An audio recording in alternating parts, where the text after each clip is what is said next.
Llegaron los brotes verdes, ¿eh? Tenemos la novedad, la primicia. Mirá, lo tenemos acá. Mostralo.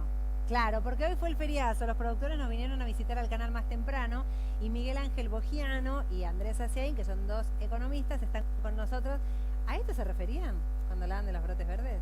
Sí, uno puede decir que sí, porque hay un conjunto de políticas, la verdad que pareciera hecho a propósito contra los pequeños productores de verdura y hortalizas, que son, para que la gente sepa, los famosos quinteros, muchos de comunidades también de países limítrofes, sí, algunos argentinos, que están en los cordones de las grandes ciudades y que a la situación ya económica complicada siempre de un pequeño productor que tiene problemas de financiamiento, que no tiene el capital suficiente muchas veces y depende de proveedores que le adelantan plata, semilla y después le pagan muy poco por la producción, le cortaron los pocos programas que tenía de asistencia, tanto lo que es agricultura familiar, que está paralizado, como lo que eran los técnicos de cambio rural, que en una disposición dijeron que son solo para los grandes productores agrícolas, ya no más para el pequeño productor, y aparte, si era de nacionalidad que no fuera argentina, ni siquiera si era residente, sí, quedaba excluido de este programa de apoyo técnico. Y bueno, la crisis creo que hoy se expresó en este feriazo en Plaza de Mayo, donde los productores ofrecieron su producción, que hoy es rentable a los precios que le pagan. Claro, veíamos esa diferencia, ¿no?, de lo que le pagan al productor y lo que terminamos pagando nosotros en el mercado, en la verdulería. Miguel Ángel, ¿no debería ser al revés, que la ayuda sea para los pequeños y no para los grandes? Mira, déjame hacer un comentario general, porque a mí me parece que esto va más allá de solamente los productores de determinados bienes que son exportables, que esto es una situación muy similar que tiene la gente en Río Negro con las manzanas y con las peras. En parte también con la carne y otros matices, pero hablemos desde los últimos 12 meses, donde vos tuviste una inflación del 22,5%, 23%, y un dólar en el mismo momento subió un 14,5%. Con lo cual vos tenés que el dólar quedó 8 puntos abajo de la inflación, y lo que termina pasando es que en definitiva la Argentina se vuelve más cara en dólares y le cuesta más exportar, en especial lo que son manzanas y peras, por ejemplo, pero en estos casos también es similar.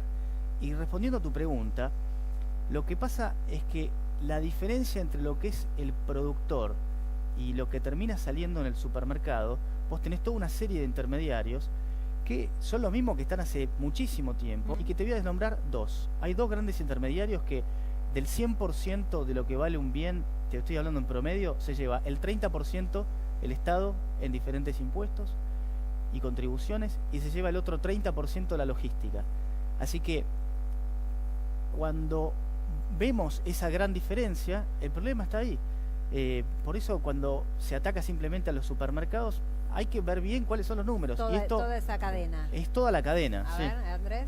No, que en el caso del feriazo, que son productores digamos, de frutas y verduras cercanos al mercado de consumo, es mercado interno, digamos, básicamente. La lechuga no es para exportar. No es para exportación, es marginal. El tema de la exportación es más. Es mercado interno y están compitiendo en algunos casos con importaciones, ¿no? O sea que no sería un problema de retraso cambiario, que puede ser para otros sectores tal vez, pero claramente no es ese el problema. Y también la verdad que la mayor parte de la rama, sobre todo de productor y todo eso, está en negro. O sea que el tema de los impuestos tampoco vamos a decir que es un problema de impuestos. Sí, ahora, afecta mucho los alquileres y los arriendos. Está muy cara, por ejemplo, un tema que no se habló, cuando se expandieron los countries en toda la zona de la periferia de las distintas ciudades, empezó a competir. Esas tierras que antes valían muy poco y que por poca plata se podían arrendar para producción de fruta y verdura, empezó a competir con emprendimiento inmobiliario. Uno lo puede ver, por ejemplo, en el Gran La Plata, o en parte del norte, en Escobar, en zona de la provincia de Buenos Aires.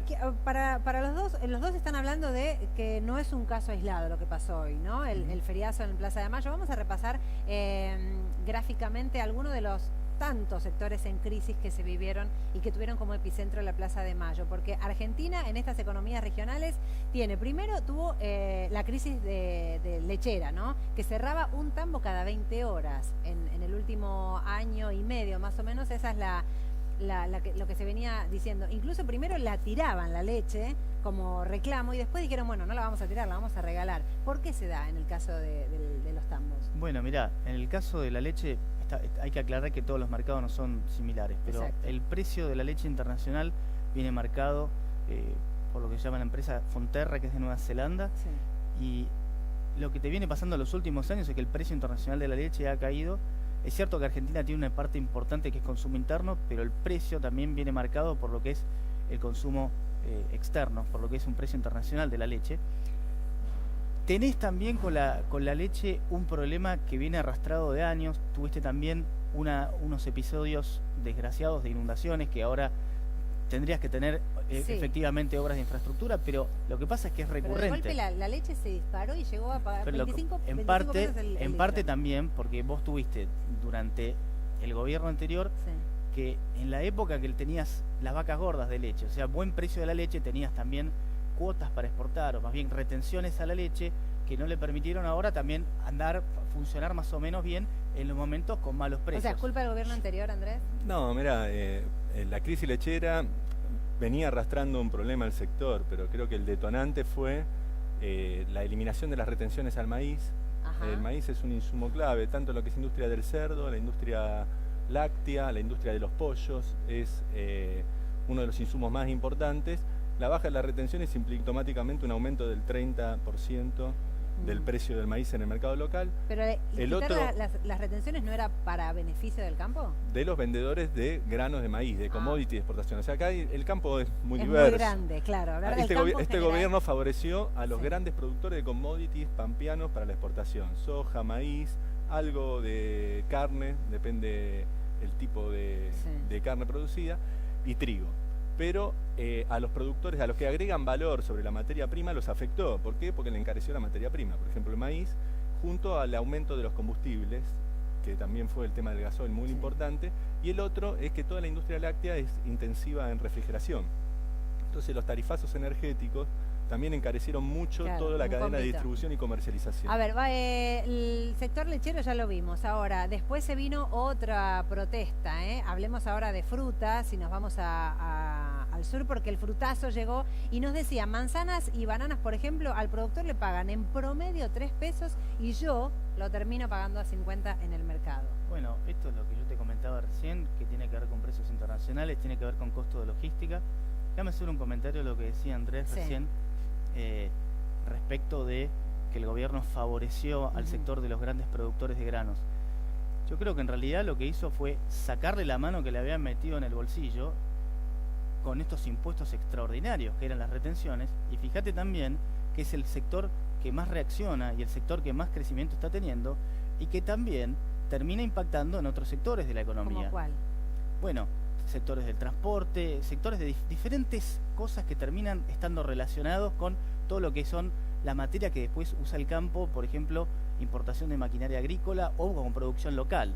Así que hay que tener en cuenta que, ¿Pero eso genera trabajo? bueno, por supuesto que sí. Lo que pasa es que vos tenés que tener presente también que se saca principalmente una distorsión que era de las más grandes y que esa, como tantas otras que hubo en el gobierno anterior, estaban entorpeciendo el natural funcionamiento de cualquier economía. Yo no entiendo. Trump quiere hacer o está haciendo lo mismo que hacía el gobierno anterior, el tema de las retenciones, ¿no?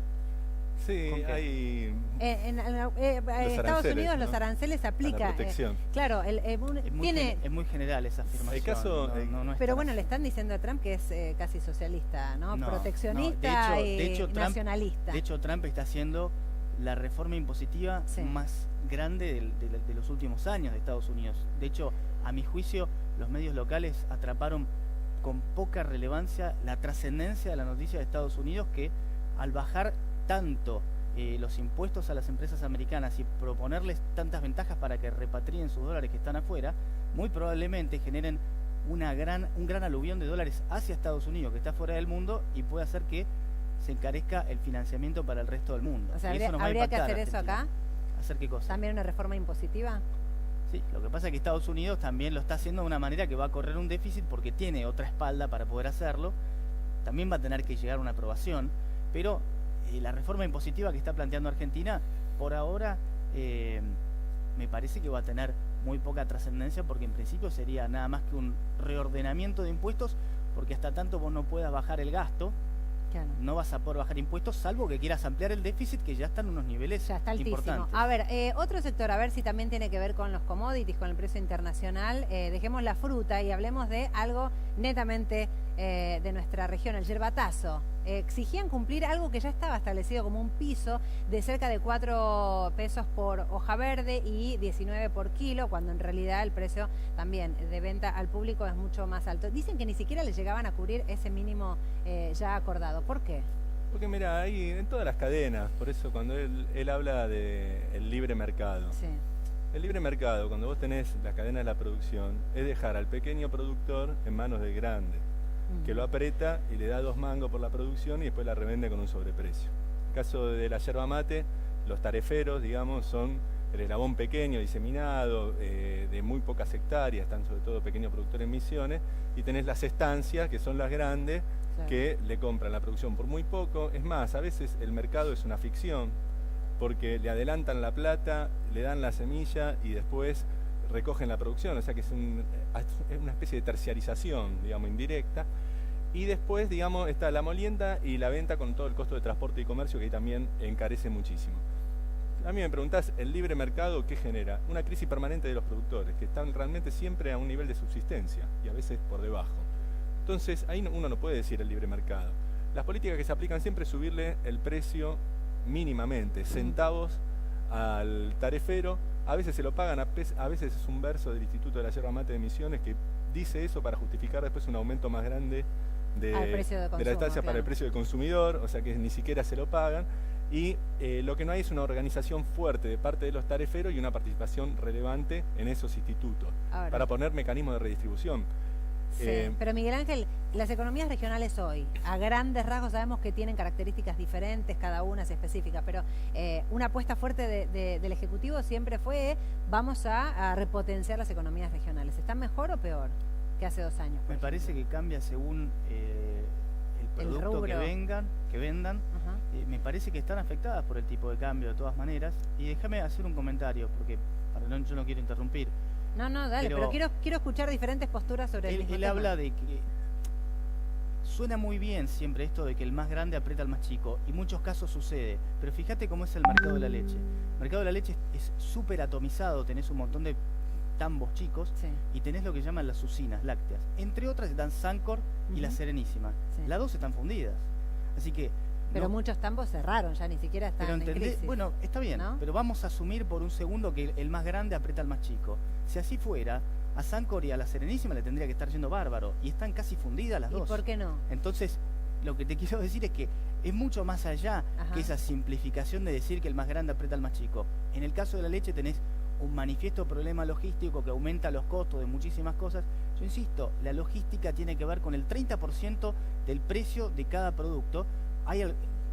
No conozco la microeconomía de cada hortaliza, te voy a ser franco, claro, pero en lo que son los grandes productos afecta enormemente. Eso, bueno, en la suba del gasoil y la suba de todo lo que es combustible, sin duda, la logística la encarece muchísimo más. Sin duda, la realidad también. Hay un problema con todas estas producciones también, que esto viene de los años 90, ¿no? Que tiene que ver con este costo de logística, que siempre se le echa la culpa al camionero, digamos, básicamente, que parte tiene que ver con eso, pero para este tipo de productores no es tanto reemplazar camión por ferrocarril, porque no cambia nada, digamos, este tipo de producción no va, para la de granos puede ser. Acá una de las reformas, digamos, que tiró abajo el sector y encareció los costos de logística fue cuando se concentraron los mercados concentradores justamente de distribución, básicamente en Buenos Aires, ¿no? Entonces, muchas de estas producciones regionales recorren distancias hasta Buenos Aires y de ahí recorren de vuelta a su propia provincia, encareciendo mucho. Antes había toda una lógica, incluso con los tambos, con las producciones de alimentos para el mercado de consumo, de pequeños mercados, digamos, cercanos a las distintas ciudades y lugares de consumo que vinculaban directamente productor y consumidor, disminuyendo los intermediarios. Para vos, ¿las economías regionales están mejor o peor que antes? Digo, ya hablamos más a grandes rasgos de las retenciones, pero si tenés que poner básicamente favoreció a los grandes productores de granos para la exportación, cereales, oleaginosas y algo de carne. Y carne también. Y complicó a todos los que le agregan valor a las materias primas. Pero esto es una cuestión de lógica. Cuando vos decís, voy a poner el precio de la energía, del maíz, del trigo, de todas las materias primas que produce la Argentina, gracias a que tiene mucha tierra, muchos recursos, la produce a términos de costo económico. Sí. Pero vos decís, no, aunque en Argentina salga poco producirlo, lo vamos a pagar al precio internacional. Bueno, cualquiera que quiera agregar valor sobre esa mercadería no tiene ninguna ventaja de estar en la Argentina.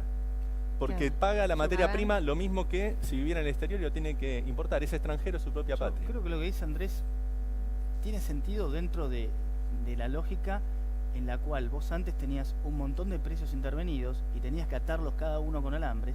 Y efectivamente, cuando vos soltás el cepo, te pasan un montón de cosas. Te pasa, por ejemplo, que te sube el maíz y se le encarece la leche, te pasa que te suben los combustibles, te pasa que antes el que producía carne le tenían prohibido exportar y ahora le permiten pero no le conviene exportar, con lo cual lo dejan más o menos igual.